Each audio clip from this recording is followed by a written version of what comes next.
So students, welcome back. आज हम लोग करने जा रहे हैं अकाउंटिंग का chapter number 3, principles of accounting. बच्चों, बहुत ही इंपॉर्टेंट चैप्टर है और इसमें हम लोग पढ़ेंगे अकाउंटिंग के प्रिंसिपल्स, अकाउंट्स की कन्वेंशन और समझेंगे कि प्रिंसिपल्स और कन्वेंशन होता क्या है। Is that clear? So let's begin with me. So students, हमारे पास दो चीजें हैं, एक है प्रिंसिपल और एक है कन्वेंशंस, राइट? सो प्रिंसिपल्स क्या होते हैं?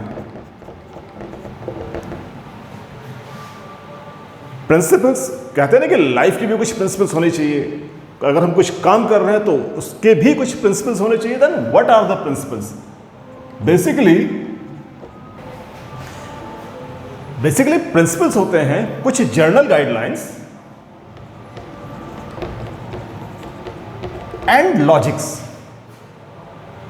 वो जर्नल गाइडलाइंस या वो लॉजिक्स जिनके बेसिस पर हम कोई डिसीजन लेते हैं, राइट? तो अकाउंटिंग, जब हम अकाउंटिंग करते हैं तो अकाउंटिंग करने के क्या लॉजिक्स होने चाहिए, या अकाउंटिंग जब हम लिख रहे होते हैं देन उनकी क्या गाइडलाइंस होती हैं, उन्हीं को हम लोग बोलते हैं principles. Then what are the conventions? Students, conventions होते हैं, these are rules and process कि जब हम अकाउंटिंग करेंगे तो हम कौन से रूल्स को फॉलो करेंगे, या कन्वेंशंस कहा जाता है एक ऐसी प्रोसेस जो पहले से चली आ रही है।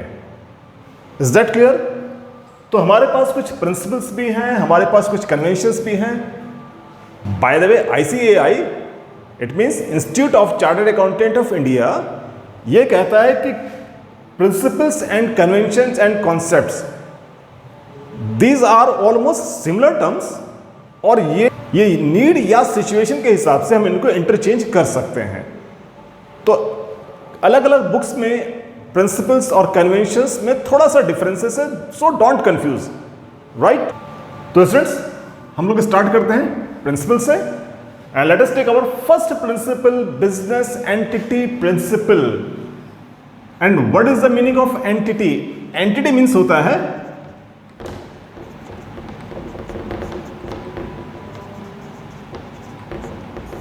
existence, which exists. It may be an individual, it may be a thing, it may be any institution, it may be a firm or it may be a company, right? तो हम लोग यहां पर किसकी बात कर रहे हैं? बिजनेस एंटिटीज की। Now what is the principle set? कि एक है बिजनेस और एक है उसका ऑनर, राइट? जनरली हम लोग क्या समझते हैं कि अगर मेरा बिजनेस है तो उसे मैं ही रन कर रहा हूं, मैं ही कंट्रोल कर रहा हूं, राइट? बट अकाउंटिंग प्रिंसिपल क्या कहता है? अकाउंटिंग प्रिंसिपल कहता है business and owner, these two are distinct entities, यानी कि इन दोनों का एग्जिस्टेंस अलग है। बिजनेस अलग है और उसका ऑनर अलग है, राइट? सो एंटिटीज यानी कि दोनों का existent, it is distinct. Got it? अब इस बात को हम लोग प्रूफ कैसे कर सकते हैं? हम लोग अगर कभी मार्केट से कोई सामान खरीदते हैं, राइट? मान लो हम लोगों ने एक रेफ्रिजरेटर परचेज किया। Is that clear? अब शॉपकीपर हमें उसका एक बिल देता है। बिल के ऊपर जो नाम लिखा रहता है वो लिखा होता है बिजनेस का, न कि उसके ओनर का। It means business is something different from its owner, right? दूसरी बात, ओनर्स ये चेंज होते रहेंगे, लेकिन बिजनेस का एग्जिस्टेंस वही रहता है। Is that clear? So business and owner two distinct entities. और स्टूडेंट, जो अकाउंटिंग होती है, अकाउंटिंग बिजनेस की होती है, उसके ओनर की अकाउंटिंग नहीं होती है। यानी कि जब भी अकाउंट्स बनेंगे, अकाउंट्स बिजनेस के नाम से ही बनेंगे। Is that clear? यही है हमारा business entity principle, right? So according to this principle, business and its owner has distinct entities. Accounts are prepared for the business, not for owner. इसका एक सबसे अच्छा एग्जांपल है, capital invested by owner is always treated as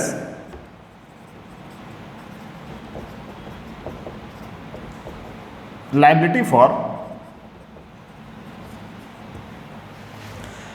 and this is the reason capital invested by owner is always treated as liability. यानी कि capital किसकी है? Owner ने बिजनेस को पैसा दिया है, राइट, जिसको हम लोग क्या बोलते हैं? कैपिटल।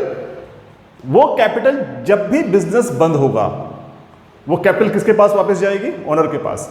इट मीन्स ओनर ने एक पैसा दिया है जिसको बिजनेस हमेशा एक एज ए लाइबिलिटी ही ट्रीट करेगा। Is that clear? So this is the first principle, business entity principle, right? Now students, we have second principle, money measurement principle. According to this principle, only those transactions will be recorded which can be measured in terms of money. It means accounting में हम business में होने वाली उन्हीं transactions को record करेंगे जिसको money के टर्म में लिखा जा सकता है, राइट? जितने भी ह्यूमन क्वालिटीज हैं, honesty, hard working, loyalty, will not be recorded, चाहे ये बिजनेस के लिए कितना ही इंपॉर्टेंट क्यों ना हो। इट मींस फॉर एग्जांपल, अगर हम सेल ऑफ गुड्स, अगर हम गुड्स को सेल करते हैं, right, sale of goods suppose कीजिए 20,000 का है, it means sale of goods को क्योंकि हम मेजर कर सकते हैं, so it will be recorded. Similarly salary paid, अगर हम अपने एम्प्लॉयज को सैलरी पे कर रहे हैं, it will be recorded, right, क्योंकि इसको मनी की टर्म में लिखा जा सकता है। बट हमारा एक एम्प्लॉय है जो कि बहुत ऑनेस्ट है, क्या इसकी ऑनेस्टी को मेजर कर सकते हैं? बिल्कुल भी नहीं, and it will not be recorded. और यही कहता है हमारा money measurement principle. Is that clear? Now we have third principle, accounting period principle या accounting period concept. Accounts are prepared for a specific period of time, यानी कि हम जब भी अकाउंटिंग करेंगे किसी स्पेसिफिक यानी कि किसी सर्टेन पीरियड ऑफ टाइम के लिए करेंगे। इसका एग्जांपल है, जैसे हम लोग अगर 3 मंथ्स के लिए अकाउंट्स प्रिपेयर करते हैं, then it is called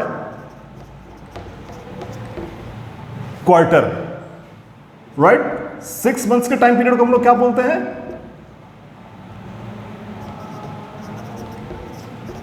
half year. 12 months को हम लोग क्या बोलते हैं?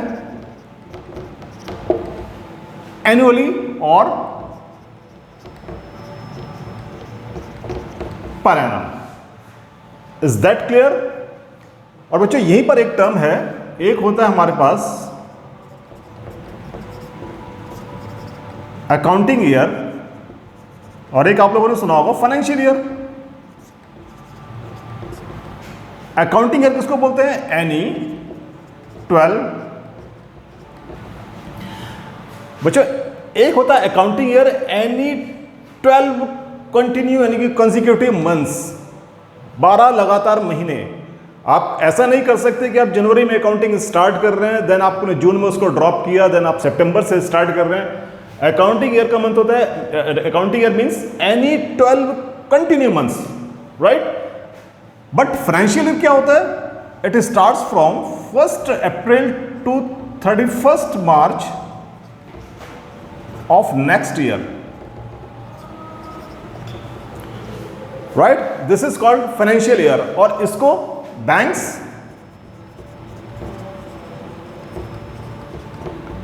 एंड कंपनीज को फॉलो करना होता है, right.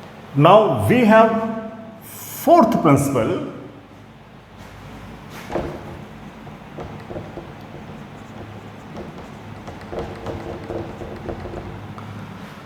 Historical cost principal.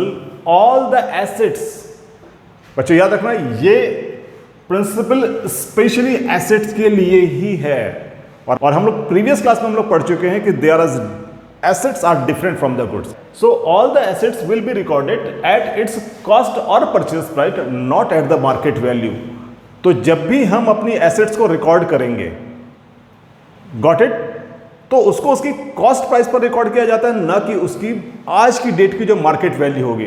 Suppose कीजिए हमने 1 अप्रैल 2020 को एक ऑफिस परचेज किया था 25 लाख में। Is that clear? Now in 25 उसकी मार्केट वैल्यू हो गई है 50 लाख, बट हम अपने अकाउंट्स में 25 लाख ही लिखेंगे, नॉट द 50 लाख। और यही कहती है हमारी historical cost principle. Okay, is that clear?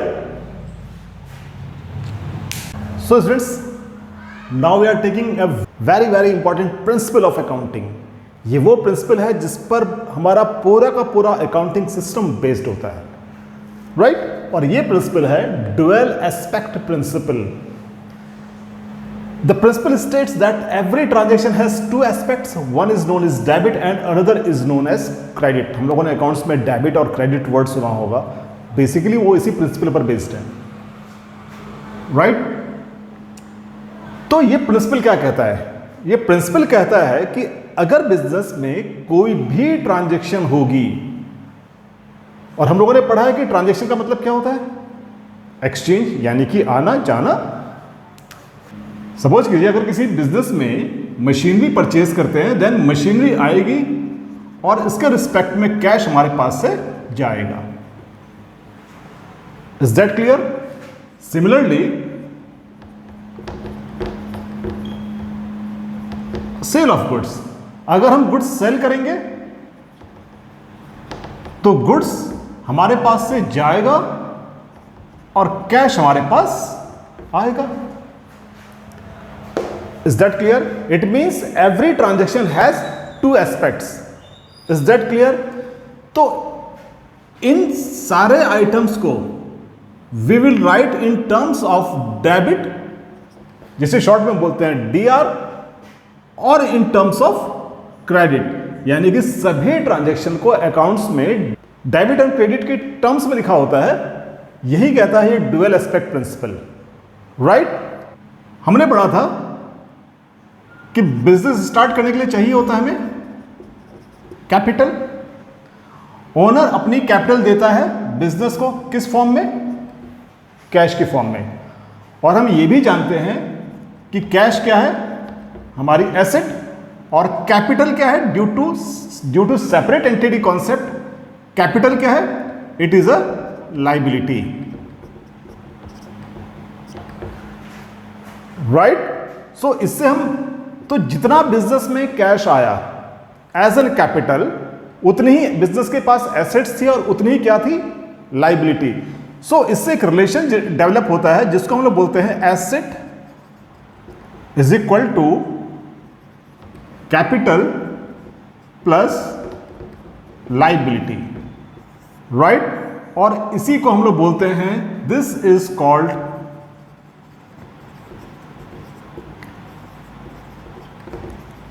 Accounting equation, right? और इसी प्रिंसिपल का एक और एक्सटेंशन या एप्लीकेशन है। Principle also states that all the transactions will be recorded in 2 books of accounts. जैसा हमने बताया था कि इसमें किसी भी ट्रांजेक्शन के 2 एस्पेक्ट्स हैं, तो इन ट्रांजेक्शन को 2 बुक्स ऑफ अकाउंट्स में रिकॉर्ड करना होता है, और इसीलिए इस अकाउंटिंग सिस्टम को कहा जाता है double entry book keeping system. तो स्टूडेंट्स, अगर आप लोग अपने सिलेबस की बुक को देखोगे तो उसके फ्रंट पेज में लिखा होगा double entry book keeping system. इसी को कहा जाता है double entry book keeping system. Is that clear? So students, this was first part of principal of accounting.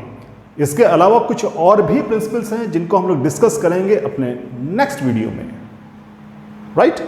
So students, if you have learn something from this video, then you can share and subscribe the channel. See you in next video with a new topic. Stay tuned.